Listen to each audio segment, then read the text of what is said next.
एक समय की बात है। एक गांव में एक व्यापारी रहता था। वह अपना पेट भरने के लिए गांव-गांव जाकर टोपियां बेचा करता था। वह रोज सुबह एक बड़ी सी टोकरी में टोपियां लेकर निकलता था। उन्हें बेचकर वह शाम तक अपने घर वापस आ जाता था।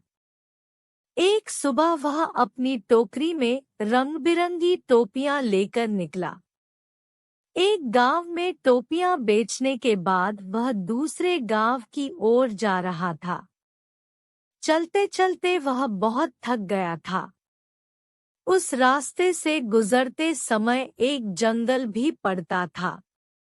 जंगल में उसे एक बरगद का पेड़ दिखाई दिया। उसने सोचा क्यों न पेड़ के नीचे बैठकर आराम कर लिया जाए। व्यापारी बहुत थका हुआ था। उसने टोपियों से भरी टोकरी को नीचे रख दिया। फिर सिर से टोपी को उतारकर नीचे रखा और गले से गमछे को उतारकर जमीन पर बिछा दिया और उस पर लेट गया। उसके बाद व्यापारी गहरी नींद में सो गया।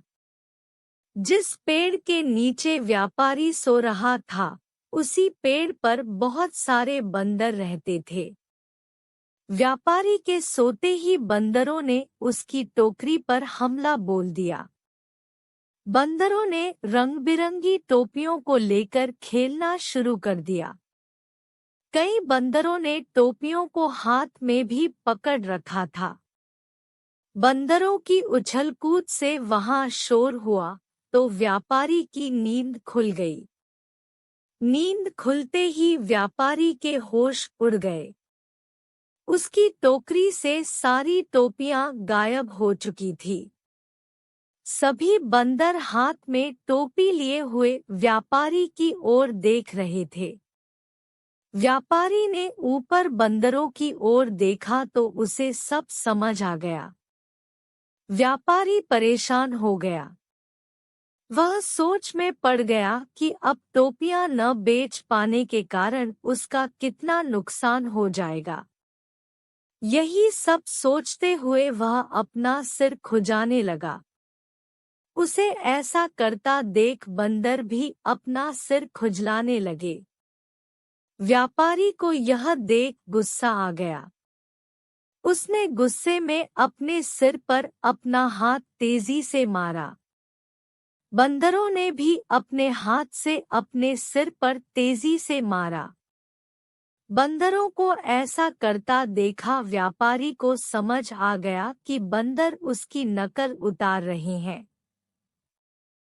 अब व्यापारी को एक तरकीब सूझी जिससे वह अपनी टोपियां वापस ले सकता था। अब उसने जिस टोपी को सोते वक्त सिर के नीचे रखा था, उसको सिर पर पहन लिया। बंदरों ने भी झट से हाथों में पकड़ी हुई टोपियां सिर पर पहन ली। अब व्यापारी ने सिर पर पहनी टोपी को जमीन पर फेंक दिया। बंदरों ने भी व्यापारी की नकल उतारते हुए अपने सिर पर पहनी हुई टोपियां जमीन पर फेंक दी। व्यापारी की तरकीब काम कर गई थी। उसने जल्दी-जल्दी सारी टोपियां इकट्ठी की। टोकरी में सभी टोपियां को रखने के बाद व्यापारी वहां से तुरंत उन्हें बेचने के लिए दूसरे गांव की ओर चल दिया।